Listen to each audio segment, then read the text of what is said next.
I really don't think he's that hot. You don't, right? I think that he's got a good head of hair and he's like skinny. These are two things I wish I was. Look, you know what? He's like the example where it's like, you know who else was skinny? Ted Bundy. Jillian Pensavalle. Patrick Hines.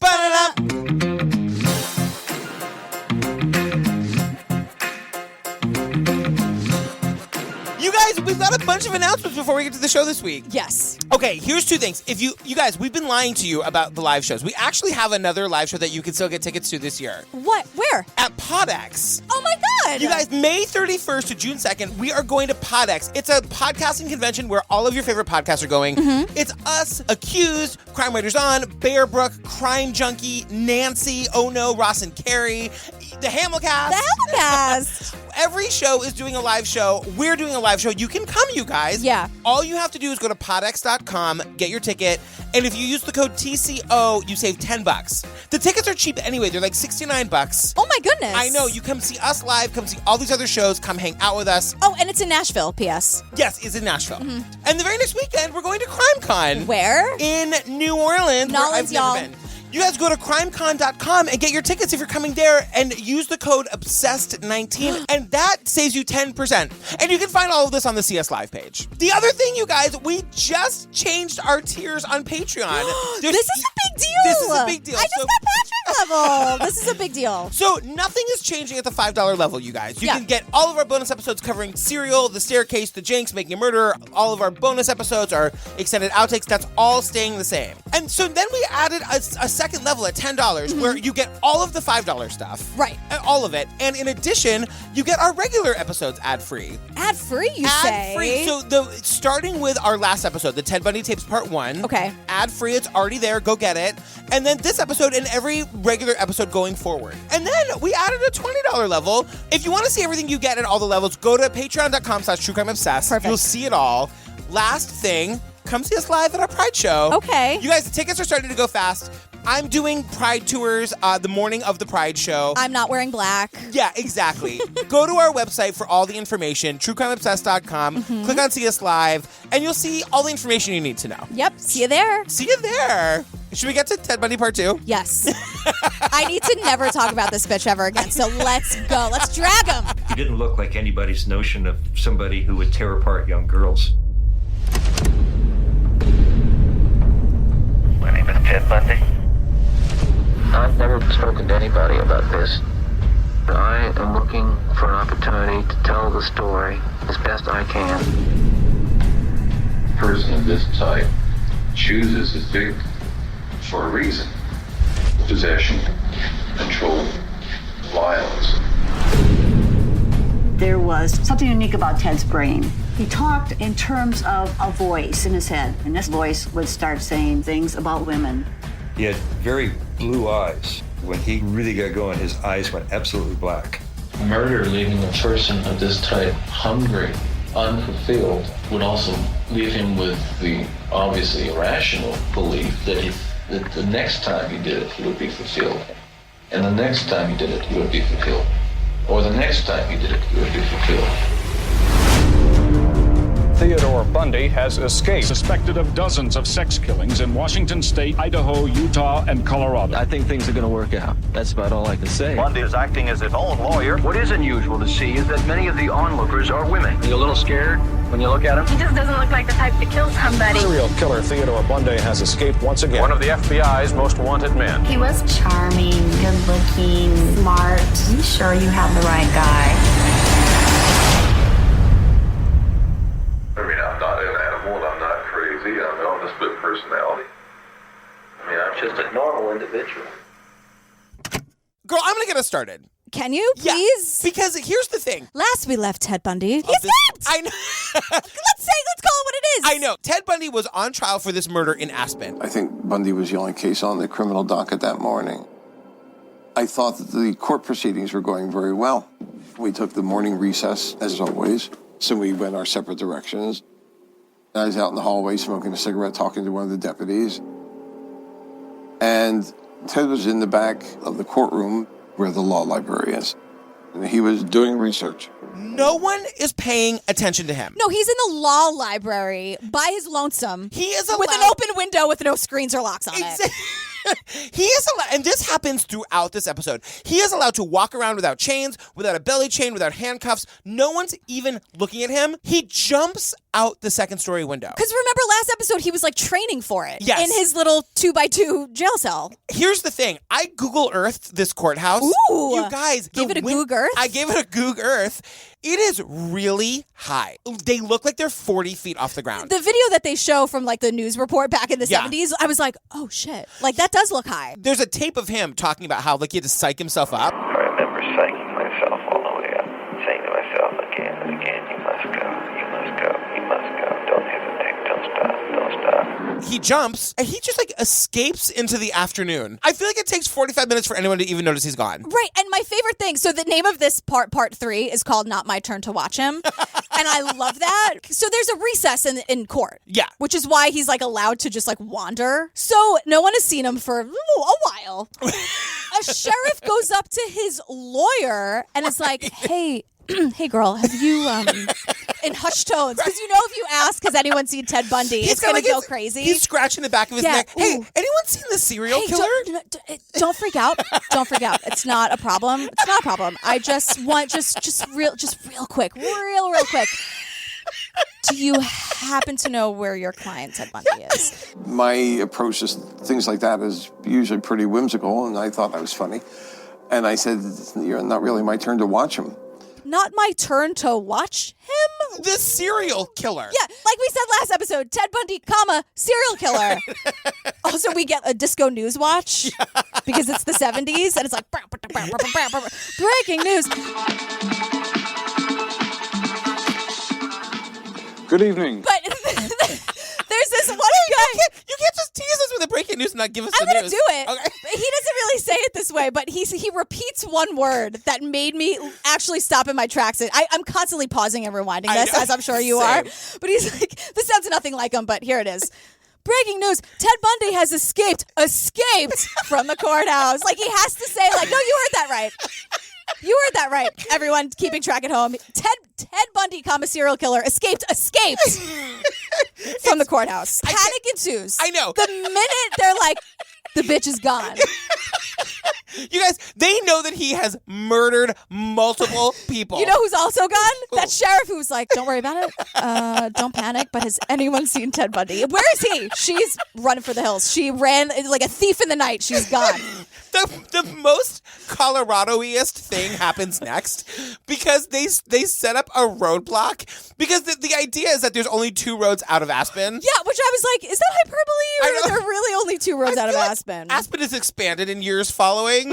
But there's only 2 roads out, so they're stopping every single car. Yeah. They don't find Ted Bundy. They do arrest 9 other people, and they confiscate 200 pounds of marijuana.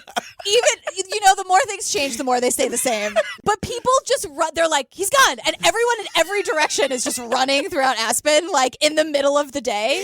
And some reporters like crouching down. Look, you can still see his imprints on the grass. And I'm like... So he's missing for 3 days. I love how they show the time and the days with like the like film reel. Great animation. Yeah. 2 days missing, right? People are showing up. Our friend Ward is like basically in costume. People are showing up on horseback with the bandoleros strung across their chest with rifles, probably half lit, ready to go out and hunt Bundy. The Sheriff's Department said 150 men and 5 bloodhounds combed the canyons around Aspen. They get the working dogs, hero bells, hey pups. And so through the woods, it's like by day 3, Ted Bundy manages to find an abandoned cabin. I know. And like takes shelter. He talks about how he goes in and eats, and I was like, that's rude, Ted Bundy. Ted Bundy's murdered 40 people. I'm mad that he like stole their bologna. Also, who is that family who like, remember those 2 days where Ted Bundy like lived in our home? I know. I want to find them. I know. I want to give them a goog. So now there's a sleet and rainstorm that hits. Again, Ted Bundy is an idiot. We hear him on the tapes talking about how like, girl, it got cold out there. And I got very cold, and I went into a state of shock. 3-4 days of high altitude and cold got to me, and my mind got weak. I just was totally disoriented. It was like an experience I've never known before. He weighs 125 pounds. He doesn't have any shoes. Right. He's walking around in the mountains in the sleet and cold, and he can't figure out why he feels a little out of it. Right, the high altitude. He's like, I'm so brilliant. It's just weird to me that I was a little off that day. 6 days. 6 days. So he's like, they found me on a fluke. That night, I walked back into Aspen because I was cold and hungry. And I just said, well, let's just see what happens. And a fluke, actually, they stopped me. Then last night, Bundy said he walked into Aspen, took this car, which was unlocked and had the keys in the ignition. He was on his way out of town, but for some reason made a U-turn. That's when Bundy was apprehended. No, it wasn't a fluke, bitch. I feel like what happened was he hadn't eaten in 4 days, and he passed a Wendy's. He's like, ooh, his mouth is watering. So now, after 6 days, he's back in custody, smiling. She knows her angles. Right. She's being dragged into court. Right. And guess what? The car that he tried to escape in and then made the U-turn in, look, everyone in the 70s, we have to sit down and have a really honest conversation. The car he found with the engine on and the keys in the ignition. I know. Look. I know. Hindsight's 20/20. I get it. Back then, it was a big deal. Honestly, what was happening in the 70s other than like the Son of Sam and Charles Manson and the Zodiac and John Wayne Gacy, where every state was in a panic with the serial killer of their choice? No, let's leave the car on with the keys in the ignition. I'll tell you what, he's back in jail for like 5 minutes. Yeah, he's in prison waiting for the murder trial of Karen Campbell. Yeah. Once again, left unattended. He escaped once. I really want to drive this point home. So December 30th, 1977, the guard goes up to bring him his like evening dinner, which looks delicious, by the way. Does it? There was a video of this guard carrying a tray of meatballs. I was like, oh, girl, I'm hungry. You know that there wasn't like live footage of the guard bringing the food to, air quotes, Ted Bundy. Explain on episode 76, explain to me how documentaries work. But so he like puts the food down. The next morning he goes to wake him up and he's like, Ted, girl, where are you, girl? Then we hear the quote that made me go, I'm sorry, what? The first of many times in this. There was a pile of books where Ted should have been. New Year's Eve, 1977. In the Garfield County Jail, Bundy walked out. Bundy, starved down to less than 140 pounds, slipped through a hole in the ceiling of his cell and was free again. Ted escaped again. You guys, Ted got down to my personal body weight of 140 pounds. He carved a hole in the ceiling where the light was and slipped through it. The kicker is that the ceiling led to an apartment of one of the jailers, which was directly above his cell. He stole clothes, walked out like it was nothing, escaped for the second time. I know. It's unreal. Here's the thing. How is he not under 24-hour surveillance before he escaped the first time? And then he escaped again? Everyone just looks at him like you've been saying, like, he's not going to do that again. This nice, sweet, skinny kid. I don't care if he ran a red light. If he escaped once, can he get some eyes on the guy? Am I crazy? I feel as excellent as this documentary was. I'm like, Joe Berlinger, you're gaslighting me for 4 hours. The guard just leaves the food. No one like checks on him during the day. You don't have checks. You don't have like bunk checks. What is happening? And the guys, the rage is back. This is the episode where the rage crying happened. I know. I'm getting to the point where I just can't. You guys, the days missing countdown starts again. It just happened the first time. Am I crazy? Like, pinch me. I don't understand. So day one missing, this is when it's really sinking into the community that there's a goddamn psychopath on the loose. Yes. Look at my notes all again. I know. And now our friend Ward comes back, and Ward says this thing. I have it bolded, all in caps. He was this vicious killer who was just a complete and total con man, psychopathic. And he was running around out there. People began looking everywhere because a serial killer doesn't quit until he's stopped. This is a great point because Ted Bundy is not escaping because, like he says earlier, like, I know I'm innocent. I just couldn't stand the walls. I couldn't stand being confined. This need to brutalize and murder women is overcoming him. And he didn't get a chance to do it in those 6 days because he was trapped in that high altitude and that sleet storm really threw a wrench in his plans. He needs to brutalize and murder more women. That's what's driving him to escape again. So we see Kathleen again. Kathleen is back. Detective Kathleen, I love her. So Ted is now on the FBI's 10 most wanted list. Mm-hmm. And she's saying that, like, even with the FBI involved sharing information, it was a real challenge. There was no central database. There was no internet. The FBI were limited in their reach to the general public. In those days, there was always a delay between what happened and getting the story. And so Ted was just a legend in his own time zone. And we have Ted on the tape saying that, like, it's not hard to not get caught. All you have to do is change your persona. The FBI is expecting you to fall back into your patterns. All you have to do is not do that, and you can get away with murder. So now we have the days missing graphic. Yeah. We jump from day 5 to day 16. You guys, this is just the beginning. This is just the beginning. I have full body chills. So we're at January 14th, 1978. 2 women are murdered in a sorority house in Tallahassee, Florida, at Florida State University. Most Coyotes had come back from their dates and gone to bed. That's where the intruder found Margaret Bowman, asleep. She never woke up. She died in her bed, beaten, strangled, sexually molested. Further down the hall, Lisa Levy was asleep. She, too, died without regaining consciousness. Still further down the hall, roommates Karen Chandler and Kathy Kleinert survived their attacks. Both were asleep. Neither saw their attacker.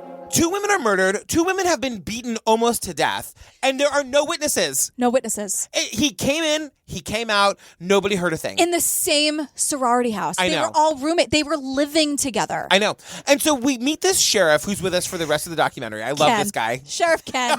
Look, I have a lot to say about Sheriff Ken. I love him. Basically, he's the one who's walking us through this FSU. Right. It's the Chi Omega murders. Yes. At the sorority house. So as they're responding to this call at Chi Omega, another call comes in. That same night, while I was outside, we got a call that crackled on my radio and said there are some real unusual noises coming from a duplex. The neighbor next door is calling in and saying, it sounds like somebody is really being beat up. And I said, could it be? Is it possible? Could the same person have gone to another location? So this bitch made another stop. We learned that it's Cheryl Thomas who survived. The exact same thing happened to her that happened to all 4 women at Chi Omega. So Sheriff Ken's like, obviously it's the same person. So what Sheriff Ken tells us later, too, is that, like, basically Ted Bundy went and committed these horrible crimes in the sorority house, then couldn't help himself. Right. The compulsion was so strong. Yeah, he was walking away and saw, like, another woman in her home and had to break in and beat her, too. And they also make the point that Ted Bundy thinks he killed all of these women. Exactly. He wasn't trying to beat them up and leave. He thinks all of them are dead. Right. And one more thing about this. Yeah. There were now double bite marks on the 2 dead women. And that was, I mean, the visual of that. Not only was he, like, beating them and sexually assaulting them. I know. He was biting them so hard. It's such a personal thing. So Sheriff Ken explains it as he would bite and then, like, bite down and lift up and then bite again. What kind of a person do you think is at large? Well, I'd rather say we've got a very disturbed, sick individual. So then it cuts to Ted Bundy laying on the beach, talking about how, like, it's all going great. And just laying there in the sand and getting a bit of a tan. I mean, I was super confident and I was just feeling really satisfied with the way things were. He's like, I am living my best life. # blessed. Right. So now we jump from day 16 missing to day 40. This is when I kind of lost my mind. So now 40 days missing. We're at February 7th, 1978 in Lake City, Florida. A different jurisdiction, everybody. Yeah. Small town USA, no one locked their front door. People have keys in the car. Like, again, may I ask why? Even back then, I just can't. 12-year-old Kimberly Diane Leach went to school Thursday, February 9th, here at Lake City Junior High School. By mid-morning, she was missing, and no one has seen or heard from her since. She exited this building and walked across this basketball court. But from then on, the whereabouts of Kimberly Diane Leach is unknown to the Lake City Police Department. This is what made me rage cry. She's just gone. She's vanished. This is different for him. Like, kids don't seem to be his thing. We never get any explanation about this, but in this instance, he takes a kid. Yeah, I think he was getting so desperate. I think he knew the clock was ticking. I think in some way, maybe, and totally speculating, like, I think maybe he was like, they have to be catching me any second, right? Right. Like, for 40 days, even for him, I have to think that he was thinking, this can't go on forever, right? Right. And I think he was getting desperate and sloppy and more evil. I don't know. And then suddenly, it's 46 days missing, and we just get this shenanigans. He is arrested after a high-speed chase in Pensacola, and he won't tell anybody who he is. Who is this man? He was arrested driving a stolen Tallahassee car and carrying 21 stolen credit cards, many of which belong to FSU co-eds. He refused to give his name to authorities, and he resisted arrest with violence. He grabbed my wrist, and we had a struggle for control of my revolver. After several minutes of fighting, I did manage to subdue him by striking him with my revolver and completing the arrest by placing the cuff on his other hand and taking him back to the patrol car. The thing that makes me crazy, he's on the FBI 10 most wanted list, and nobody in Florida knows who he is. So he refuses to give his name, but eventually, after a cop pistol whips him, he finally, quote, admits that he is 29-year-old, sweetheart, not on your best day. I know. That he's 29-year-old Kenneth Meisner of Tallahassee, Florida. He has the stolen ID to prove it. Here's my question. How did he get this guy's ID? Because they find the guy. The guy's like, no, girl, that's not me. I'm here. Right. The guy sees it on the news. Is like, Kenneth Meisner has been arrested. And he's like, I'm not arrested. I'm eating my wife's meatloaf. I will thank you to leave me out of this. The funny thing is, Bundy has changed his appearance to look like Meisner because we see a picture of Meisner, but needlessly, because we also find out that in whatever year this is, 1979, they don't even put pictures on the licenses. It's a piece of paper. You like scribbled it down on a piece of notebook paper and was like, here's my name and my age and whatever. I'm sorry, but this sounds like it's 1735. Why did we not invent any way of keeping track of people until like 1996? I have in my notes, like, not even a black and white photo, nothing. Can I say my favorite thing about Kenneth Meisner? Yeah. There's a newspaper article about him making the phone call like, girl, I have not been arrested. I am safe at home, I'll have you know. But the newspaper has his photo and his name. And then underneath his name in smaller italic letters, it says ... confused in Tallahassee. The ellipsis made me scream. I'm going to send you a screenshot of it. And it's a picture of him just looking, his yearbook photo or whatever. Kenneth Meisner, confused in Tallahassee. Like, for Ted Bundy, serial killer. So now, Ted Bundy's in front of the judge. We have to talk about this for the rest of my life. You guys. He refuses to ID himself. This person is on the FBI's most wanted list. I know. I can't believe it. I know. I can't believe it. Then this is my favorite. This public defender is like, Your Honor, I know he has 38 charges against him, but we request bail. And the judge is like, girl, I don't know who this person is. I cannot even fill out the paperwork for the bail because I can't put his name down.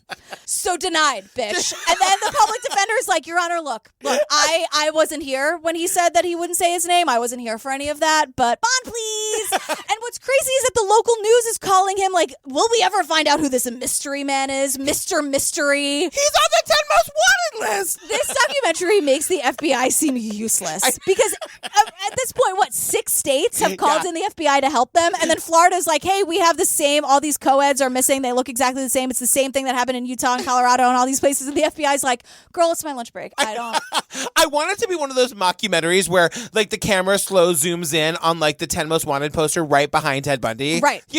Right. Yeah, exactly. You guys, this was really difficult for one person in particular. Ted Bundy was traumatized about how people were questioning him and asking him things and accusing him of things he totally did. And he just couldn't handle it. The trauma. He just needed a friend. Right. Because at this point, he is the prime suspect in the case of the sorority girls. Right. So in exchange for identifying himself and admitting, I'm Ted Bundy. Ooh.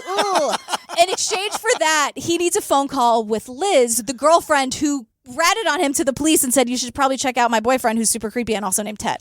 So we get this interview with Liz, which she describes like Ted Bundy calls and he's like, hey, girl. And she's like, girl, did you do it? And he's like, I can't talk about it. Click. And then calls back again. Right. And basically admits without admitting, like, I have this thing inside me that I can't, I think I'm sick and, He told me that he was sick and that he was consumed by something that he didn't understand and that he just couldn't contain it.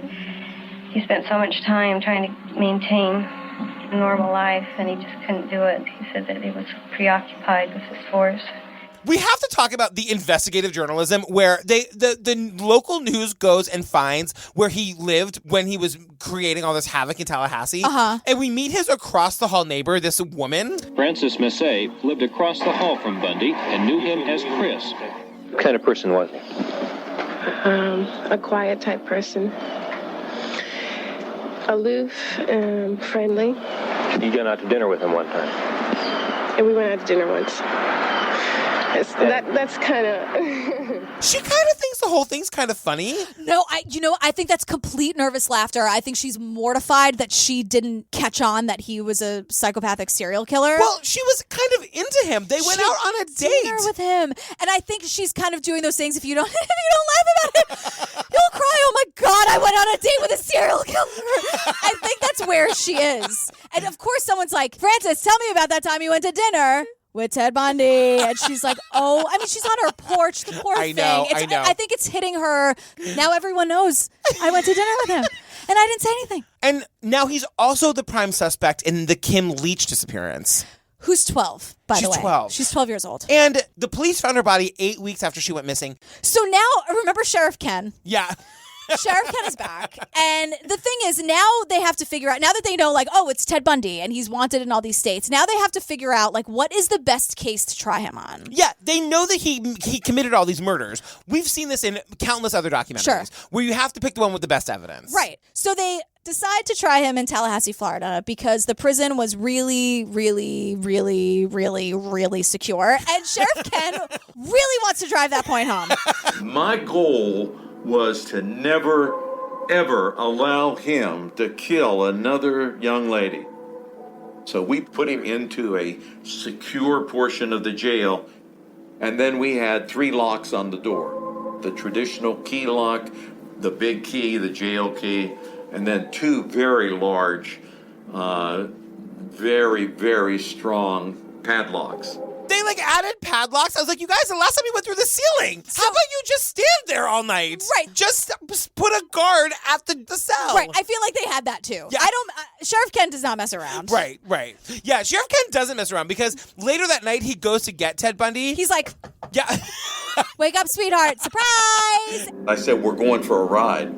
And I didn't go over real well. I believe he thought I was going to take him for a ride for which he would never return. That I was going to exercise some kind of authority as the sheriff to do him in. They throw him into a paddy wagon, drive him around the block a couple times. And they take him to a dentist out of a horror movie, which is basically any dentist to me, because that's a fear I have. It's very scary. Doors swung open, and there stood these 3 doctors. Their white smocks on, and behind them was a dental chair. And he lost it. There's a dentist chair in the middle of a parking lot. Right, essentially, yeah, just with one light that's zzz, that's flashing on and off, and they're all in perfect white coats, just standing with their arms folded, hello, Ted, welcome. Ted loses his shit. He didn't know that what I had was a bite mark from the crime scene, which I believed at the time was Ted Bundy's signature. And we wanted to search any and all parts of his mouth, including his teeth. Well, he started screaming, "You can't do this without my attorney." I said, "Oh, yes, we can. Ted, we have a warrant, and we're serving it on you." And finally, all the dentists, again, like the Twilight Zone, just pull out their dentist tools. And these dentist tools are exactly the same as they look today. They have not updated dentist tools. Which is why I'm so scared to go to the dentist. Mike forced me to make an appointment the other day, and I'm terrified. I know I have to do it. The things we still have, like the digging thing in that mirror, it's horrible. They're all from the 1620s. They're medieval, all of them. We showed him the devices that we could use as a degree of force. Then, on the dime, his mindset changed like he was a different person. Then he's like, hey, no need for that. You know I'll give you everything you want. Like a totally different person sits down, lays back, opens his mouth, whatever you need, Sheriff Ken. You guys, they're showing pictures. Look, I freaked out about that. I was like, they're showing photos and then just gibberish typing. I was like, I can't believe it. They are showing photos. This dentist is not wearing gloves. He has his hand in Ted Bundy's mouth. Ted Bundy could bite his fingers off. He's also not wearing gloves. He's not wearing gloves. His finger's fully in Ted Bundy's mouth. You know what? I hope Ted Bundy got a cold or whatever. It's the least. I mean, come on. So the grand jury has indicted Ted Bundy. Ted doesn't know this. There's this bizarre scene where they're getting off the elevator and the sheriff wants to read this indictment to Ted Bundy in front of the press. It's like a press conference / perp walk. And honestly, Sheriff Ken is super proud. He's the guy who got Ted Bundy. And he wants everyone to know about it. So they come off the elevator yet again. Ted Bundy is not in handcuffs. Nope. This room is so small. It's full of the press. He's pacing. And he looks like Hannibal Lecter to me. Yes. He 100%. Looks like he is at any point going to lunge at somebody and bite their nose off. What do we have here, Ken? Let's see. Oh, it's an indictment, all right? Why don't you read it to me? Mr. Bundy? You told him that you were going to get me. He said he was going to get me, okay? You've got the indictment. It's all you're going to get. Let's read it. Let's go. Theodore Robert Bundy, you are charged. Indictment: 2 counts burglary and 2 counts murder in the first degree, 3 counts attempted murder in the first degree. So the sheriff is reading this indictment to Ted Bundy. For some reason, Ted Bundy is allowed to talk back to him, scream at him. Talk over him. What, like he's a woman? Right. I mean, it's bananas. I don't understand how he's not in handcuffs. Or at least have like some big burly guy who's kind of like assigned to him. It doesn't make any sense. He's holding court or trying his damnedest to hold court. And then he's like reading over the sheriff's shoulder. He's like, yeah, no, that's good. Yeah, that's a good line. Right, I know. In what universe? And that's how it ends. That's how episode 3 ends. Yeah. All right, you guys, episode 4, Burn, Bundy, Burn. Even when I read it the first time, I was like, girl. I know. It's Ted Bundy. Yeah. No, Don't clutch your pearls for that. So here's the thing, you guys. Ted Bundy's trial is the Supreme Court has ruled that cameras can be in the courtroom. It's an actual media circus. It's the first time it's ever happened. Mm-hmm. So the trial is he's being charged with the murder of the 2 women from Chi Omega, Margaret Bowman and Lisa Levy. Yeah. And we meet Judge Edward Cowart with a T. Yeah. Can we get some dinging? Yeah, hating him. At first you think he's kind of a card, and then you realize he's garbage and all about the privilege. A card? I like it when you talk 1940s to me. I learned that from Mad Men. I didn't know what it was until Mad Men. We have to talk about the public defender, Michael Minerva. Look. This guy, I'm obsessed with this guy. He was appointed to be Ted Bundy's counsel, and he's kind of afraid. When I first met Bundy, I had an opportunity to speak with him in a very small visiting room, and was not altogether comfortable being at close quarters with him. It was a little awkward and maybe a little frightening. You have to meet alone in a room with a guy that you know murdered 40 people. Uh-huh. I mean, that is terrifying. Yeah. Minerva's strategy here is to save Ted Bundy's life. He's facing capital punishment. Sure. I wanted to discuss the possibility of trying to negotiate a plea bargain that would result in him being spared the death penalty. So I went and talked to him. I said, "Are you willing to have us negotiate?" He said, "Yes, I can do a plea." But then cut to court, and Ted Bundy basically just hoodwinked his counsel. He stands up and makes a speech about how he doesn't have any faith in his lawyer, and his lawyer doesn't have any faith in him. It's my position that my counsel, 1, believe that I am guilty. 2, that they have told me they see no way of presenting an effective defense, and in no uncertain terms they have told me that. And 3, that they see no way of avoiding a conviction. Your Honor, if that does not raise itself to the level of ineffectiveness of counsel, I don't know what does. Poor Michael Minerva's like, but I was assigned to you. I didn't even want it, and I was still trying to do my job, girl, and you betray me? Minerva says it was demoralizing. This is what happens when you represent Ted Bundy. I know it wasn't your choice. And in my head, I'm like, Minerva, girl, you're off the hook. I know. Well, talk about sit quietly. Just walk out of there, skip out of that courtroom, and be like, girl, bye. The thing is, he tries. He tries at that point to get off the case. The judge is not having it. Judge Cowart is like, I'm sick of these delays. But so this is when we meet Margaret Good. Look, I have a lot of things to say about her. Yeah, Margaret Good is the new public defender that's assigned to the case. Right. And she's working with Minerva. And she's like, look, I was just an idealistic criminal defense lawyer asked to do a hard job, and I did it. You don't like her. I don't. I have some issues. We took the position that Ted was incompetent. He didn't understand the evidence against him. It's a basic principle of our law that you don't try a person when they are incompetent. I thought Bundy was very competent, very capable, and we did have a competency hearing. And the judge, remarkably, ruled that he is competent. The judge rules not only is he competent to stand trial, the judge decides that Ted Bundy can now be in charge of all of the public defenders that are representing him. Right, he's like lead counsel, and all of these people who actually went and finished law school, there's the shade, Ted, are his like lower co-counsel. He's running this circus. Just a side note, we find out that he has 4 public defenders. 4. Look. I mean, is there not a better way to spend those tax dollars? He gets 4? One of them's a woman. I can't get over it. I can't. Also, Ted would do like these really weird things in court. He was super weird and creepy. So he would like make these cases for like, I want better food. One of my favorite motions that he filed was a motion for a change of menu, arguing that he had eaten the same grilled cheese sandwich every day for the last 5 or 6 days, and he just really needed something else. People would be like, Ted, the murders, and he'd be like, I'm not here for that today, girls. I'm here for I want exercise. The lighting is not great in my cell because, as you know, Judge, I'm running my own defense. These clowns don't know what they're doing. But I got this. The judge agrees with him. The judge, like, goes to inspect and is like, actually, it's going to hurt Ted's baby blues. During a noon recess, Judge Coward visited Bundy's cell and said the lighting was bad. He told jailers, I'd hate to have to read in it myself. He then ruled that Bundy should be transferred to this nearby conference room. Those blue eyes can't see in that dank dungeon. We got to get him some better lighting. God, look at how charming. I cannot stand it. He's sick of grilled cheese. Actually, he's a monster for a lot of things, but sick of grilled cheese. Girl, you should be so lucky to have grilled cheese 4 days in a row. I got to that part. I had to pause it and get up and make my own grilled cheese. Right. Look.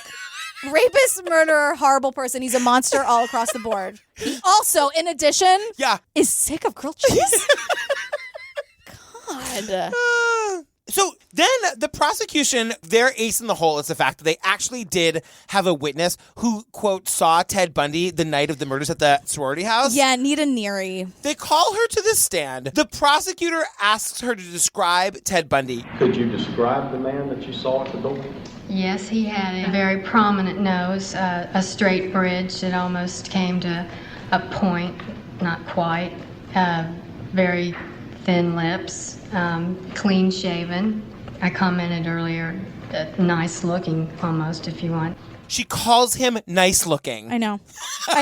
Look, I know. I'm not going to garbage bell her because I know. I have a lot of issues with this because she IDs him and she does like a sketch. She like talks to a sketch artist and one of the prosecutors is like, "Look, girl, if you put that sketch right up to Ted Bundy, the nose is identical, whatever." Yeah. But then on cross, she's skewered because they're like, did you see his nose? Nope. Did you see his eyes? Nope. Did you see his face? Nope. Did you see his ears? Nope. Did you see his hair? And it's like, girl, but didn't you just say that you saw, like, she was just ripped apart on cross. And the thing about this cross-examination is that this lawyer gets, like, props for doing such a great cross-examination. Ted Bundy gets up and fires this guy. Right. In front of everybody. Ted was not a well person. If ever there was a decision to be made that would benefit the defense or benefit the state, Ted would always choose the one that benefited the state. He loved the fight. He wanted to be caught. I think really in his core, he wanted to be known as the guy who did this. Of I course. think he wanted everyone to know he did it. And so now the news is talking about how women were just coming out of the woodwork to come and watch a trial. You guys. Can I garbage bell them? Yeah. Yes, right? Okay. Not only women, there are these two queens who are sitting front and center. The camera cuts to them and I was like, hey, girls. Hey, girl, be your friend is later. And I was just like, that's hilarious. It's all these women and these two hot gay guys. Right, girl. I was like, oh my God. But these women, it's so crazy. These women were just there to oogle. Is that how you say that word? I asked you like a couple episodes Ogle? ago. I'm like, oogle, ogle. They were just over. Yeah, they were just there to like swoon over Ted Bundy. Are you a little scared when you look at him? Yes, it scares me to be in the same room with him, but I know there's other people in there.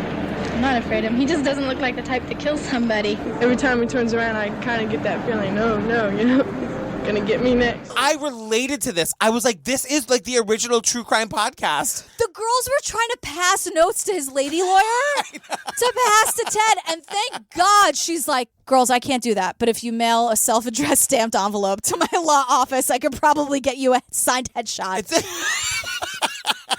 Can we talk about Carol Boone forever? One woman who has been at the trial for the past 4 days and who frequently confers with Bundy has another impression entirely. Carol Boone believes Bundy is completely innocent. Some have called her his girlfriend. She prefers to be known as just a close personal friend. So she was a girlfriend / close personal friend. She didn't want any labels. She was the only person who really was like a champion for Ted Bundy. Yeah. And she was an advocate. So she is just in all of the news reports being like, he totally didn't do it. Let me put it this way. I don't think that Ted belongs in jail. The things in Florida don't concern me any more than the things out west do. And those are the things. You think these are trumped up charges?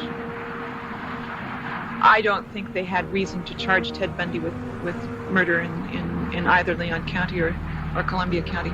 So now Ted is starting to like really pull the shenanigans. One day, like, court has started and Ted isn't there. And I'm like, did he escape again? One of the sheriff's deputies goes to his cell. I guess Ted had like stuffed wet newspaper into the lock so they couldn't get him out. He basically locked himself into his cell. I had to ask Super Husband Mike about that too. I was like, wait, he did what? I was confused. Cut to like 30 minutes later, Ted shows up in court, and this is the first time the judge like admonishes / flirts with Ted. Totally flirts. Right. Ted Bundy saunters in fashionably late, and the judge like, "Sir, what happened?" And Ted goes, "What? When? In the jail cell?" And everyone's like, "What?" And the judge goes, "Let me tell you something, young man. We don't follow your schedule, sir." This court is going to set the time when we convene and when we do not convene. The court has already found you in contempt of this court. Be forewarned, I'm not tolerating any more of this. Is there any question in your mind? He's basically like, I wish I could yell at you, but those eyes. I know. He's distracted by him. And so the judge ends up saying to Ted Bundy, And this court is going to proceed on schedule. Bless your heart. I just hope you stay with us, because if you don't, we'll miss you. All right?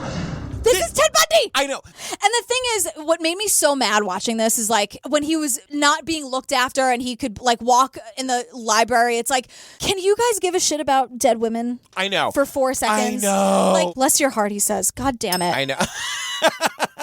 So July 24th, 1979, closing arguments. Same old. Defense says exactly what you think. Prosecution says exactly what you think. Exactly. After 6.5 hours, the jury finds him guilty of the murders of Margaret Bowman and Lisa Levy. And also, once again, this man has just been found guilty of the murders.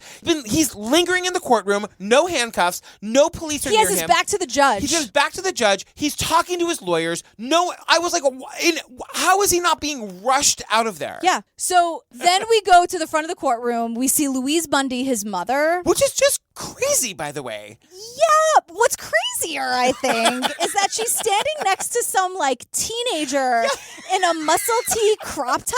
Like, who is this person? He's like her handler. I don't know who he is. Can I ask you a question? Yes. How old do you think he is? 18. Okay, then I can say this. Shit. That was not planned, you guys. I didn't. He has got a body for days, this kid. He's the football star of the local whatever, of the local enabling team of Ted Bundy. You guys, sleeveless muscle tee. This is another thing we'll screenshot and post in the group. Of course, yeah. It makes no sense. Of course, Mike was so transfixed with like how enabling the mother was, and I was like, can you look at him? I know.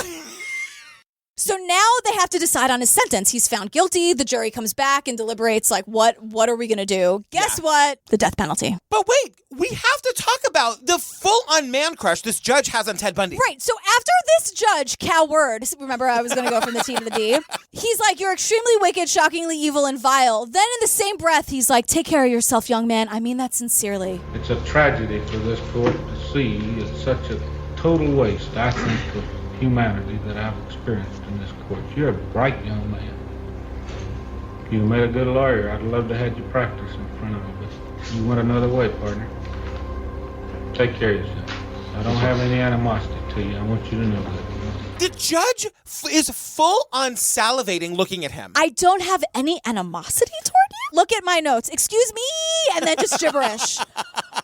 You want to know who does have animosity for him? Who? The family and friends of those 30 dead women. Yeah, unbelievable. But like, even as Ted Bundy's walking out, like to get the electric chair, the judge is like, wait. 5 more minutes. I just want to say, because we had like, I just love him so much. It's awful. It's awful.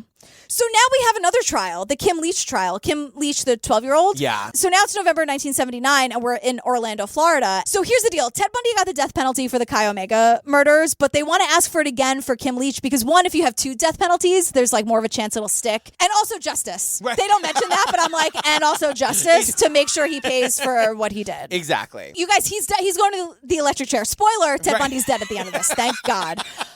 Regardless, the point is, remember Carol, his girlfriend / close friend? Right. The one who's not so much into labels. Yes, her, exactly. It's the 70s. Yeah. Keeping it loose. She is his only witness because once again, he's representing himself. So he calls... That went so well for him the first time. Right. So he calls Carol to the stand basically to just have her say how great he is. She's like a character witness. Yeah. He compares himself to Jesus. Yeah. And then proposes to her on the stand. Carol, do you want to marry me? Yes. And I want to marry you? Yes. And I do want to marry you. He said you did. Listen, Ted Bundy is a monster. Yeah. There is something about the fact that at some point he just decided he was going down and he turns this whole thing into theater. And this is when the prosecutor says he's just a piece of garbage in the shape of a human being. Yes, Hero Bell. He doesn't deserve to live. Girl, same. I agree. You know, I gotta say, this guy talks a lot about the death penalty here. We won't get that into it. No. I don't agree with him. No, I'm anti-death penalty. Of course, yeah. But it's Ted Bundy. I'm anti-death penalty because you have to be 100% right 100% of the time. Right? Yeah. But I'm not sad that Ted Bundy's dead. You can have it both ways, you guys. They convict him in 4 seconds. Right. It's all there. They have a verdict, death penalty again, and Delkey's like, man, I was pumped. Right. Man, it's the most Florida thing. I'm sorry. It's just so Florida. So Ted Bundy's now on death row, and all he can talk about is how wasted he's getting all the time. He's getting hammered, and he's like, I don't want to get like mellowed out like those goddamn hippies. I want to hallucinate, girl. I like to hallucinate a little bit. So Carol was sneaking drugs. You guys, wait. We have to set this up. Remember the guy who the reason we're all here, Steven, the journalist? Yeah. He has the task of telling us how Ted Bundy is getting these drugs, and he's super uncomfortable. Yeah, he does it as he's saying it. He's like, I hate it, I hate it, I hate it, I hate it. That's the subtext. I hate it, I hate it, I hate it. I gotta say it, but I hate it, I hate it, I hate it. He has to say 2 really uncomfortable words. His wife, Carol, would take drugs into Ted vaginally, and then he would take the drugs back to his cell rectally. Again, Ted Bundy can have contact visits. Yeah, right. He's like a doubly convicted, going to the electric chair twice, but he can have contact visits. Yeah. Great. We also find out that Carol wanted a child. Yeah, she gets pregnant while in prison because the guards were just like, there's Ted again. That Ted. Just let him do it. The guards would look the other way, sometimes walk in on them, and then watch. It was weird. You guys, Ted Bundy has a daughter. I looked her up. You cannot find her. Good. I know. Good. I know. I hope her name, they say her name is Rosa. I hope her name is like something else entirely. I hope she's living her best life. They don't cover this in the documentary, but Carol eventually divorces him and like takes her daughter and changes her name, and they move somewhere far away. Good. So, you guys, the bottom line, Ted Bundy's, as you've been saying over and over and over again, Ted Bundy's going to the chair. Yes.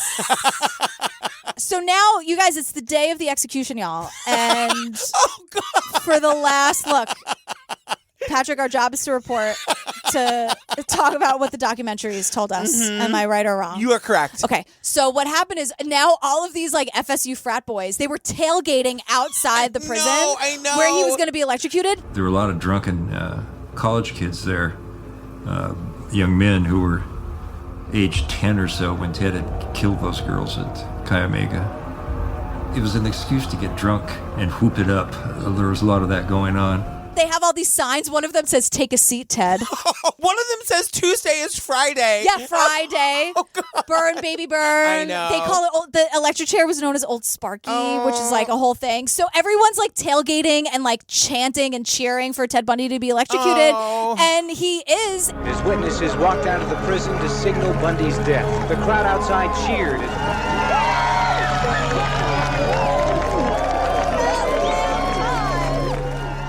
And now there are all these like reports on the news that like the executioner, their faces are always hidden. But the whole thing, like people were reporting like it could have been a woman. And I'm like, I hope it was. I don't know if it was. There's no way to prove it. But you guys, ding dong, Ted Bundy's dead. Oh, God.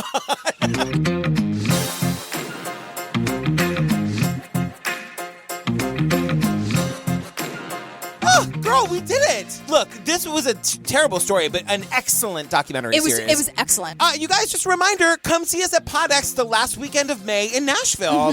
The next weekend, first weekend in June, come see us at CrimeCon in New Orleans. Also, you guys, we mentioned at the top, we just added tiers to our Patreon. Yep. You can get all the stuff you've always gotten for $5. That's The Staircase, The Jinx, Make Me Murderer. We add a new episode every week. Yep. At the $10 level, you get all of that, plus these episodes, commercial free. Ad free. So from last episode, episode forward. Yeah. So from the Ted Bundy eps forward, all ad-free. That's right. From here on out. Lastly, you guys, come see us at our Pride show in June. It's going to be so great. June 29th. June 29th, New York City. I'm doing a whole bunch of tours around the village that morning. Get your tickets by April 29th. We'll send you an email if you want to come in the tour. We're going to try to make it happen. It's going to be fantastic. It's the 50th anniversary of Stonewall, you guys. Guys, we're going to make our own little riot at our live show. And you guys, it's not just for the gays. Everybody come. No, I'm straight. I know. I'll be there. Super Hot Husband Mike will be there. Totally. It's all about like being who you are and being allies and whatever. Love, love, love. Yeah, Let's do June this in shit. New York God. City. You can't beat it. Come on. You guys, up next, episode 1 of The Case Against Adnan Syed. You guys, our schedule is going to be a little bit different. Yeah. So you guys, we're doing this episode by episode. HBO sent us the episodes ahead of time so we can have our episodes ready. Right. HBO and Queen Rabia. I mean, guys, what is happening? So the first episode premieres on Sunday, March 10th. You guys, we are dropping our episode the minute it ends on HBO. Yeah, immediately after. So watch it and then hear our take on it. Yep. So our schedule is going to be a little bit different that week. Our episode is coming out Sunday night. And that's going to be the case for the next 3 weeks going forward. And Right. we're going to do episodes 1 through 4 right in a row. Right. Girl, where can they find us? At truecrimeobsessed.com, at True Crime Obsessed Podcast on the Instagram, at True Crime Obsessed on the Twitter. Come follow us, you guys. Follow us, yeah. I don't know what we're going to do for the palate cleanser. I'll figure it out. Yeah, we'll figure it. You guys, we love you. We love you. Thank you so much. I can't wait to talk about Adnan and Rabia. Rabia, look, I can't. And Susan Simpson. I can't. I'm losing my mind. It's so good. Oh, you guys are going to love it. You are going to, mark our words, you will love this series. I can't wait. So good. It's excellent. All right, bye. Bye. When you are working on a case that you think is a wrongful conviction, you're only on one side, and that side is getting to the truth. The day she went missing was just a normal day to me. It never hit me that something could be wrong until they found her body. The suspect is Adnan Musad Syed. 그 아이를 죄를 주는 것밖에는 바라는 게 없습니다. It felt like they gotta have the wrong guy. If he did what he did, then who's the person that I saw every day in class? For years, I've been saying to Adnan, we should go to media, we should go to journalists, because they can do things we can't do. But nobody realized it's going to turn into anything big. Adnan Syed's story has captivated millions since the launch of the podcast Serial. Serial is what brought new evidence to the case, but Serial was not going to exonerate him. Now, 18 years after he was sent to prison, convicted murderer Adnan Syed heads back to court as questions about his case continue to surface. As investigators, we go beyond what law enforcement has already done. Failure to investigate more thoroughly is a major mistake. I never thought about him over all these years. This was a person that had a life. This is an interesting case, but it's people's lives. I know there are things that don't look good for me. I'm telling you, that's what happened. How could anybody think that he's being straight about this? That doesn't make him a killer. Makes him an unusual person. This is perhaps the critical piece to this case. They were gonna follow that wherever it took them. This is a piece of evidence that nobody even realized existed. I want you to look into my eyes and tell me of your innocence.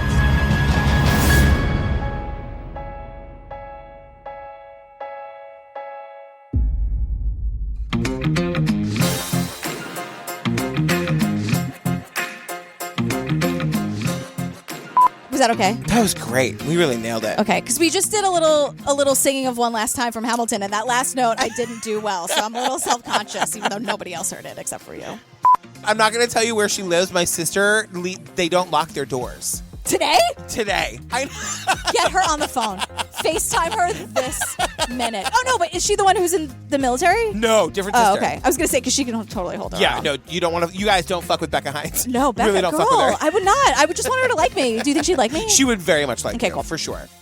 We are going to talk about the judge in that case. Look, get rid of this. I don't want to hurt her. I love her. I don't want to hurt her. I'm not mad at you, sweetheart. I'm mad at the judge. Yeah, I'm not mad at you, girl. I'm mad at the judge. I love you. Wait, while we're on the subject of like random things we noticed, I don't know where this is, so I'm going to say it now. Yeah. There's a shot of like Ted Bundy being loaded into like a police van, and all the press is following him. Yes. And in the background, you see this one reporter hit the deck. Really? Oh, There's so many people that this reporter gets trampled. Oh, I'm so mad I missed that. I love a good fall, a good Pratt fall. I I love it. What is happening? I thought the same thing. First I saw his body, then I was like, wait, he wore a crop top to He looks like Vinnie Barbarino. He has the 70s big hair. No, you know what he looks like? There's a movie starring He looks like one of the Three Identical Strangers. He does. But there's a movie starring the Village People called You Can't Stop the Music, I think is what it's called. Bruce Jenner, back when Caitlyn was Bruce, is in this movie wearing the exact same crop top. Okay, well, it all comes back, doesn't it?